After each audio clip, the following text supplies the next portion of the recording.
Assalamualaikum warahmatullahi wabarakatuh. Halo teman-teman. Di sini kami dari kelompok 1 Farmasi A akan mempresentasikan salah satu materi farmasi lingkungan yang berjudul Jenis Limbah Lab Farmasi, Rumah Sakit, dan Industri. Untuk poin yang pertama yaitu ada definisi limbah. Limbah merupakan buangan atau bahan sisa yang dihasilkan dari suatu produksi baik industri maupun domestik yang tidak digunakan lagi. Di mana masyarakat bermukim, di sanalah berbagai jenis limbah akan dihasilkan. Nah, sebelum melanjutkan ke pembahasan selanjutnya, kami akan memperkenalkan anggota kelompok kami. Yang pertama, Afifah Nabila. Yang kedua, Elva Nurfadila. Yang ketiga, Maria Ulfa. Dan yang terakhir, Putri Solihah. Definisi dari jenis-jenis limbah. Yang pertama yaitu limbah rumah sakit. Limbah rumah sakit merupakan limbah yang dihasilkan dari kegiatan rumah sakit dan kegiatan penunjang lainnya. Limbah ini dapat ditemui dalam bentuk padat, cair, pasta, dan gas yang dapat mengandung bahan kimia beracun, mikroorganisme patogen bersifat infeksius, dan sebagian dari limbah ini bersifat radioaktif. Limbah rumah sakit bersifat berbahaya bagi kesehatan lingkungan dan bagi masyarakat di lingkungan rumah sakit dan sekitarnya. Limbah rumah sakit jika tidak dikelola dengan baik dan sesuai aturan dapat mencemari lingkungan. Untuk menghindari risiko tersebut, maka diperlukan pengelolaan limbah di rumah sakit. Kemudian limbah farmasi. Limbah farmasi adalah produk obat-obatan ataupun produk kefarmasian yang tidak dapat digunakan kembali karena kadaluarsa, cacat, atau terkontaminasi. Limbah farmasi ini merupakan salah satu sumber pencemar dan tentunya menjadi suatu hal penting yang harus dicermati, sehingga proses pengolahan limbah farmasi dan obat bekas bisa ditangani. Limbah farmasi umumnya lebih banyak dihasilkan oleh rumah sakit, industri farmasi, dan laboratorium farmasi. Lalu yang selanjutnya ada limbah industri. Limbah industri merupakan hasil buangan yang dihasilkan dari setiap macam kegiatan industri. Jenis limbah industri sangat beragam, tergantung dengan produk apa yang dihasilkan. Biasanya sampah yang dihasilkan tersebut terdiri dari bahan kimia organik dan anorganik. Bahan kimia yang berbahaya dengan kuantitas tertentu dapat berdampak buruk bagi lingkungan hingga kesehatan manusia. Oleh karenanya, penanganan dan pengelolaan limbah dari hasil industri harus dikelola dengan baik dan bijak bagi setiap perusahaan industri. Jenis-jenis limbah rumah sakit. Yang pertama, limbah patologis, meliputi jaringan-jaringan organ, bagian tubuh, plasenta, darah, dan cairan tubuh. Pengolahan limbah ini dilakukan dengan sterilisasi, insinerasi, dan landfilling. Proses insinerasi sangat dianjurkan dalam pengolahan limbah patologis lengkap dengan kantong-kantong yang digunakan untuk membungkus limbah tersebut. Penyimpanan limbah patologis terdapat pada tempat sampah berplastik kuning. Yang kedua, limbah radioaktif merupakan jenis limbah rumah sakit yang terkontaminasi dengan radionuklida. Pengelolaan limbah dapat dilakukan di dalam area rumah sakit dan umumnya disimpan hingga waktu paruh limbah habis, untuk kemudian disingkirkan sebagai limbah non-radioaktif. Penyimpanannya pada tempat sampah berplastik merah. Yang ketiga, limbah kimia. Limbah kimia dapat berasal dari pekerjaan penelitian atau diagnostik, pembersihan, atau prosedur desinfeksi. Limbah kimia terbagi menjadi limbah yang berbahaya dan limbah yang tidak berbahaya.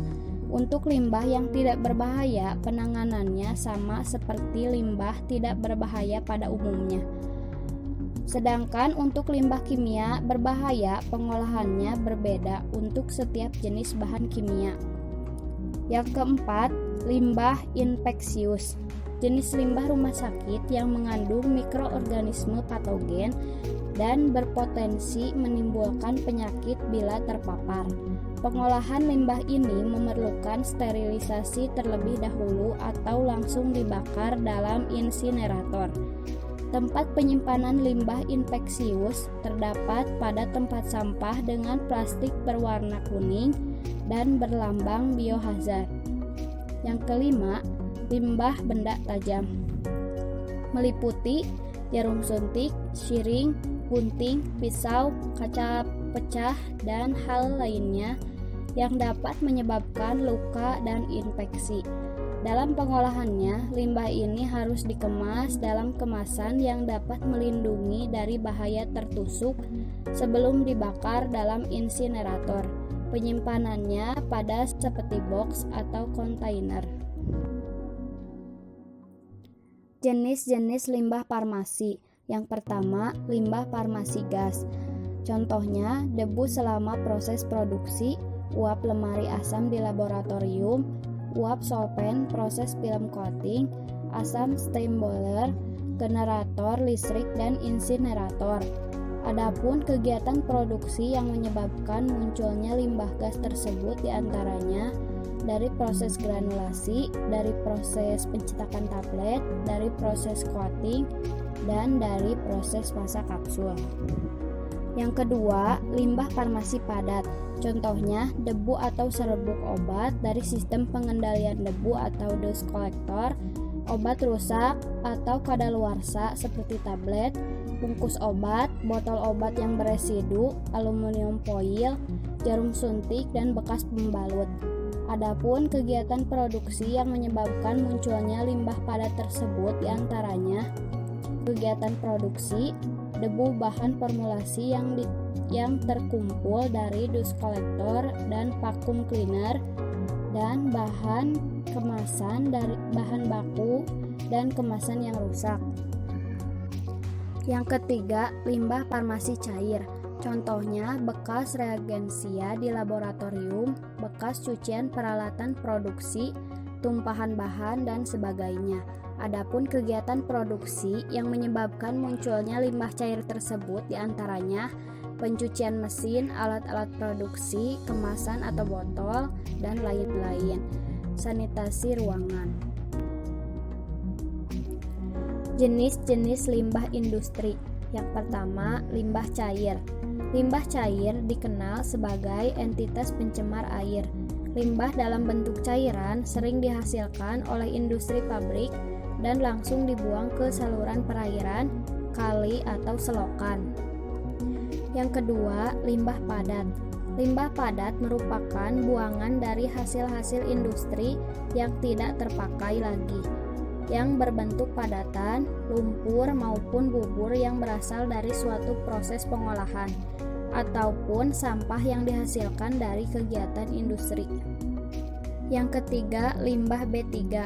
Limbah B3 atau bahan berbahaya beracun adalah sisa bahan suatu usaha atau kegiatan yang berbahaya dan beracun yang terkandung di dalamnya karena konsentrasinya, baik secara langsung maupun tidak langsung, merusak dan dapat membahayakan lingkungan hidup, kesehatan hidup manusia, dan juga makhluk hidup lainnya. Yang keempat, limbah gas.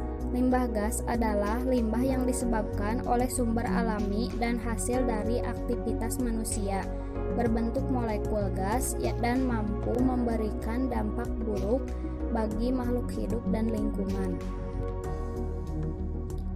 Pencemaran limbah farmasi. Yang pertama, menyebabkan kerusakan dan pencemaran lingkungan. Yang kedua, menurunnya kualitas udara di sekitar.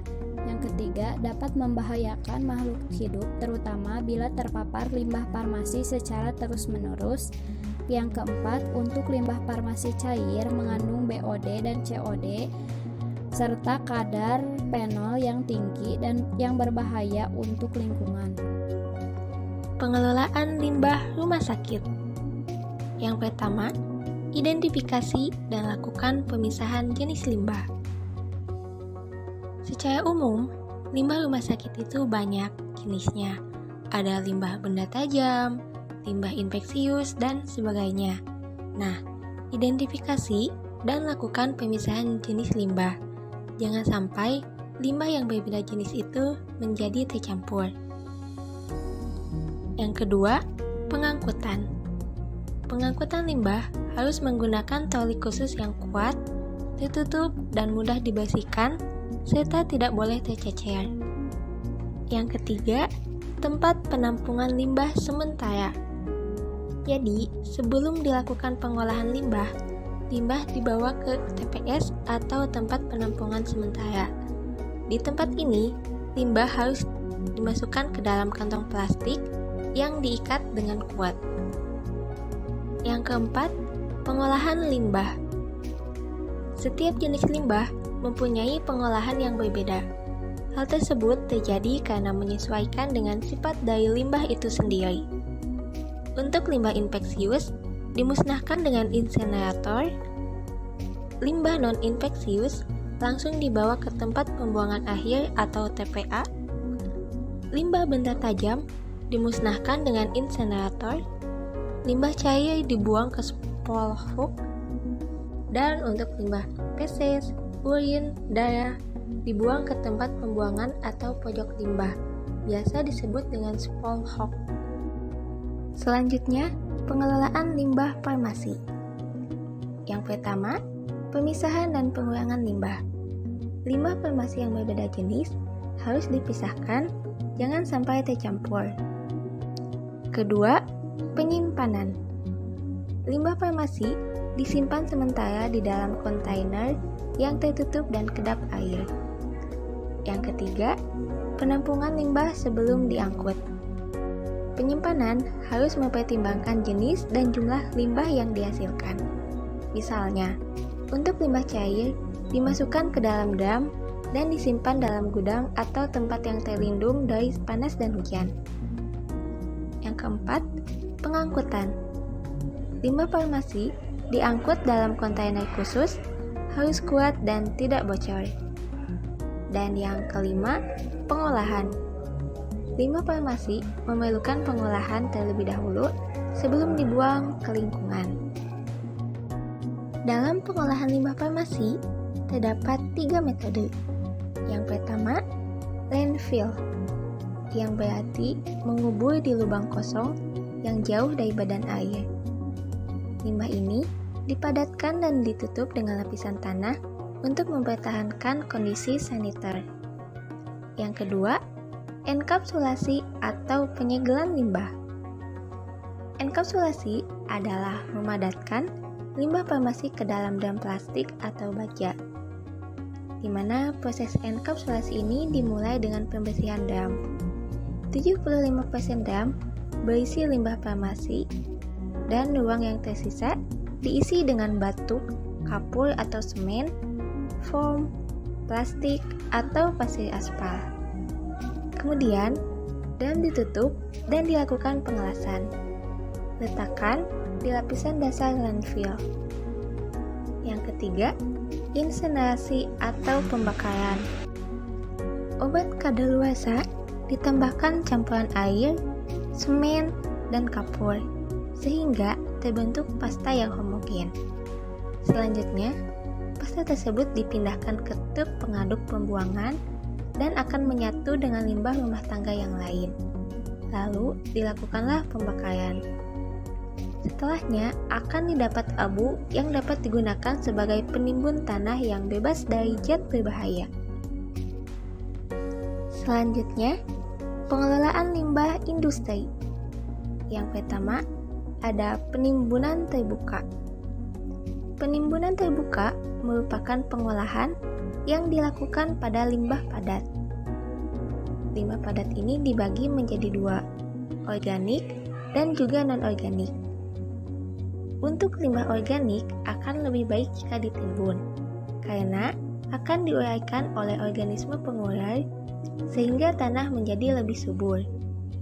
Yang kedua, sanitary TPA atau sanitary landfill.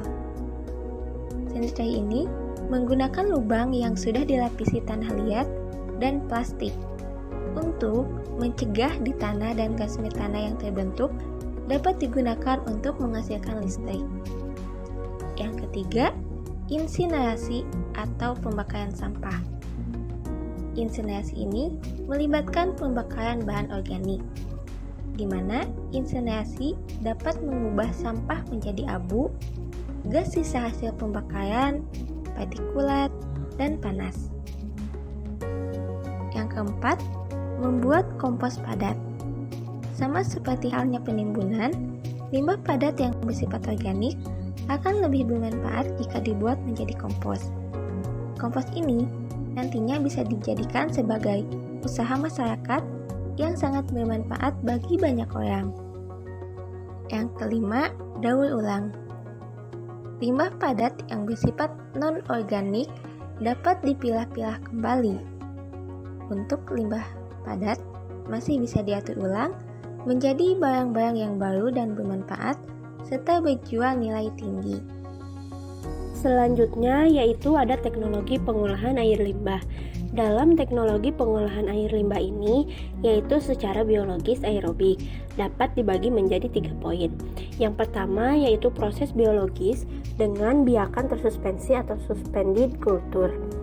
Proses biologis dengan biakan tersuspensi adalah sistem pengolahan dengan menggunakan aktivitas mikroorganisme untuk menguraikan senyawa polutan yang ada dalam air, dan mikroorganisme yang digunakan dibiarkan secara tersuspensi di dalam suatu reaktor. Yang kedua yaitu proses biologis dengan biakan melekat atau attached culture.